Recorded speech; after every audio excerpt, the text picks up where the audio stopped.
And so the president talked about the case fatality rates, and we've lost a lot of Americans to this disease, and we pray and hope for each one of them that are in the hospitals and the excellent care. What this graph illustrates is the amazing work of the American people to really adhere to social distancing. This was nothing we had ever attempted to do as a nation, and the world hadn't attempted to do. But they were able to decrease the number of cases so that in general, most of the metro areas never had an issue of complete crisis care of all of their hospitals in a region. And so you can see our case fatality rate is about half to a third of many of the other countries. Excuse me, does anybody really believe this number? Does anybody really believe this number?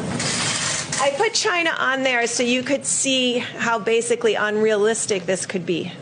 When highly developed healthcare delivery systems of the United Kingdom and France and Belgium and Italy and Spain with extraordinary doctors and nurses and equipment have case fatality rates in the 20s up to 45, and Belgium is extraordinarily competent healthcare delivery system, and then China at 0.33.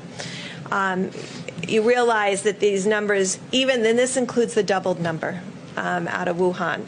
And so I want really to put it in perspective, but I wanted you also to see how great the care has been for every American that has been hospitalized, and the extraordinary work of our doctors and nurses and our laboratorians on the front line who have been doing an excellent job. Next slide.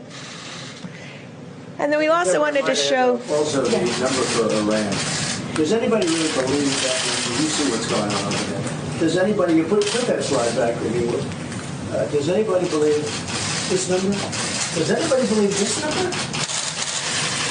We saw more bags on television than that. This is why the reporting is so important. And I think you remember almost 6 weeks ago, maybe a month ago, I was telling you what Italy was showing to us and what France was telling to us and the warnings that they gave to us and said, be very careful. There's an extraordinary high mortality among people with pre-existing conditions. And we used their information to bring that to the American people.